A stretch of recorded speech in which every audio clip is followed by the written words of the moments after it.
General, I'm showing viewers Spy Talk, the issue from about 2 months ago in the Washington Post with a headline, CIA's unit, wacky idea, depicts Saddam as gay.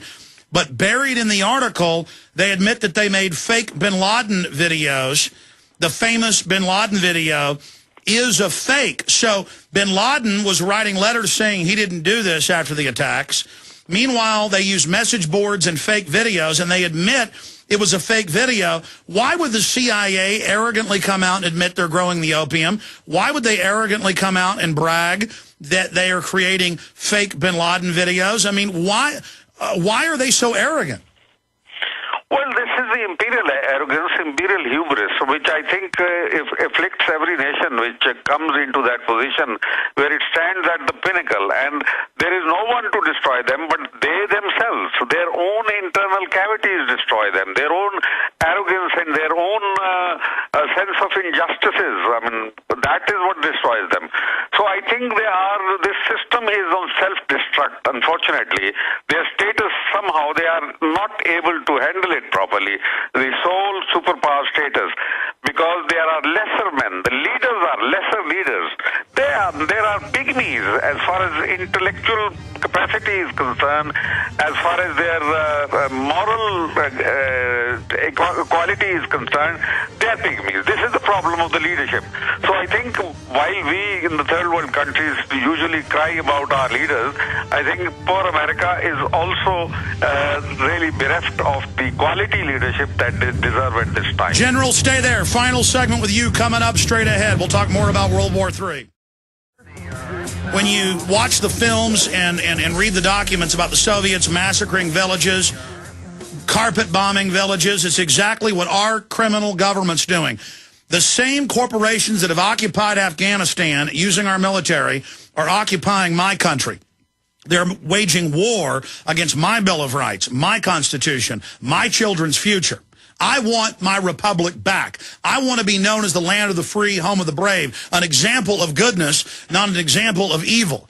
They lie to you. They give you fake bin Laden videos. They stage terror attacks. They say Saddam's got WMDs when he doesn't. And they want to start World War III, not just with Iran, but Pakistan. I concur with General Gul's analysis 100% from my own deep 18-hour-a-day research many days. Okay? We are going into World War III. And General Gul, you talked about how they want to cause the collapse of Pakistan, how they're funding radicals there, which has been admitted. They've been caught. And how they want Pakistan to have their back against a wall. So they have to declare an emergency jihad to protect themselves and call on aid, as Afghanistan did, so they can have what the PNAC documents and the Israelis and Dick Cheney called for in the September 20th, 2000 Rebuilding America's Defenses PNAC document, a clash of civilizations. They want to force the American people into a bare-knuckle war to fully commit us. I believe they're going to set off nukes in the U.S. and blame it on Pakistan and Iran. I see them putting out this story to where the Americans will howl with pure rage. They will ship 3 million Americans over there, bloodthirsty, ready for absolute genocide. And so your people, my people, have to stand together against the New World Order, just like they want to put two pit bulls in a ring and have us kill each other. We don't need to do this. We need to be smart enough to avert this, and the evidence is clear. We are on the verge of them launching World War III, a clash between Christendom, what's left of it in the West, and the East, a war without end. General, your comments. My comments are that there is no clash of civilization. This is a myth that has been created, unfortunately. There has to be meeting of civilization. And as far as Islam is concerned, why is it being looked upon as an enemy, as an adversary? Islam encompasses Christianity and Judaism. It is not an entity in itself, but actually it encompasses all the three religions of the book. So there has to be amity, peace among us, and everyone has to gain from it. And therefore, there is no need for the dark impulse in the American system. I won't say in the American people because they are so good. It is in the the American system, that dark impulse has to be removed, and it can only be removed by the American people if they rise against this, like the moratorium movement back in the Vietnam days when it picked up from Berkeley's campus and then it spread across the cities and villages of whole of America.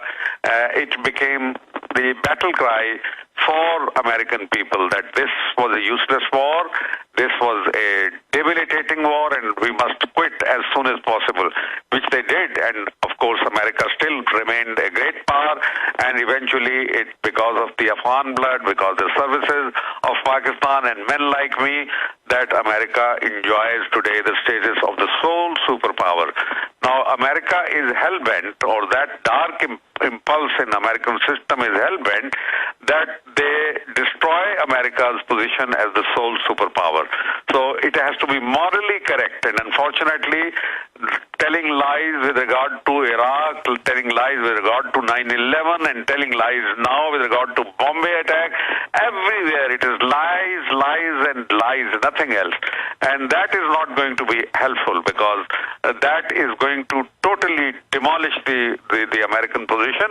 American economy is in doldrums, but the generals of the Pentagon, they would want America to commit more forces in Afghanistan and elsewhere, and now they want to pick up fight with Iran, at the same time pick up fight with Pakistan. I don't know.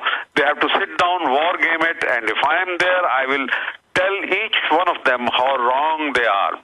There are lessons to be learned from military history. In Afghanistan, for instance, the spaces are not in their control. The victory or defeat is actually the outcome of interplay of three factors, which is very important. Now I'm talking as a professional soldier. The time, space, and relative strength. In Afghanistan, Americans have the watch and opposition has the time. The Mujahideen have the time. In Afghanistan, again, they have the spaces are with the opposition, and Americans are confined only to garrison town. More and more, they will be squeezed into the garrison town. And third factor, that of relative strength, agreed that America has firepower, but America does not have a willing, motivated manpower. Slowly, gradually, the American soldiers have started now asking, what are we here for? Why are we laying down our lives? And I think this is a terrible situation if it seeps into the minds of the soldiery. And I think before this really erupts, it's better for America, it is better for the world that they pull out of here and they abandon any notions of attacking Iran or coming for Pakistan's nuclear capability. They cannot pluck it out, and it can create a desperate Pakistan which could do anything. I'm not saying that Pakistan would do it, but I think there are possibilities and there are chances that Pakistan may actually have to, for its own existence, for its own honor, for its own well-being, it can go to the extreme limit, which would not be good for the countries who want to see Pakistan's nuclear capability destroyed and Pakistan cut to pieces. No, it will not happen. I can assure you this. And they better disabuse their minds and their plans of this kind of notion. General, a few other points I wanted to bring up to you, and then any other points you'd like to make, and we'll let you go. We're very thankful for your time today and your courage to come on this broadcast. But specifically, Benazir Bhutto, dealing with another lie. Our media said that she fell and hit her head on the side of a car, even though all over European and Central Asian news, it showed her being machine gunned in the chest by Western contractors as the intel. And then when it came out that she had been murdered and that our media had lied, they tried to claim that forces associated with the Taliban, which is any tribal group that resists occupation, had done it. What is the truth from your research about the assassination of Bhutto? I've been saying that all along. She has been killed by the Americans. She's been killed by Dick Cheney's people. They are the ones who are operating a Dick Cheney's order, because Dick Cheney has drawn up a plan of governance for Pakistan, and Benazir has become rebellious. She refused to meet Negroponte because Negroponte had told her not to go in Pakistan until after the election. But she dared them, and she came and she said, "I'll want independent judiciary." She sent me a message through an emissary, a good friend of hers and me, and he came and said that she says, "General, I am now agreeing with you. I tend to agree with you that the Americans have evil designs on Pakistan." And therefore I know that she had become very dangerous for them. For Dick Cheney and company, who wanted things to happen in a certain way in Pakistan. Unfortunately, those things are happening in that fashion, and I think Pakistan is in tatters today. Pakistan has to be redeemed, and I think the young generation of Pakistan is very angry, very unhappy with America. So America must not think of ruling Pakistan by proxies. This is wrong, and I think they should quit this idea as soon as possible. Well, General Gul, here is my message to the Pakistani people. I know you're hardworking, intelligent, good people who have always been friends with the United States. And I have the globalist-owned PNAC plans to go in and destabilize you and overthrow your country and then put extremists in power so that you won't have a highly developed civilization. And they're threatened by that. And they also want to use up America's treasure and our good name and destroy us in the international community via your destruction, so that this new global corporate state known as the New World Order can rise. And they now admit they're forming a world government run by private banks. They have a global carbon tax that's meant to strangle development. This is eugenics. And from my research, I've never read your writings on this subject, but I'm curious your view on the aim of this global corporate Anglo-American New World Order system. And are you aware that they've been caught giving children in Central Asia, this is CBS News, real polio in the shots to kill them? They've been caught adding sterilants to the tetanus shots to sterilize women. And that from my research, Latin America, Africa, Central Asia, Pakistan, particularly, is targeted by a covert population reduction program. Are you aware of that, sir? Yes, I've heard of it, and I think it's very obnoxious, to say the least. But America appears to be becoming heartless, and I think the American people have got to win back their heart, and they have to come up with an opinion which is stronger than their dark policies.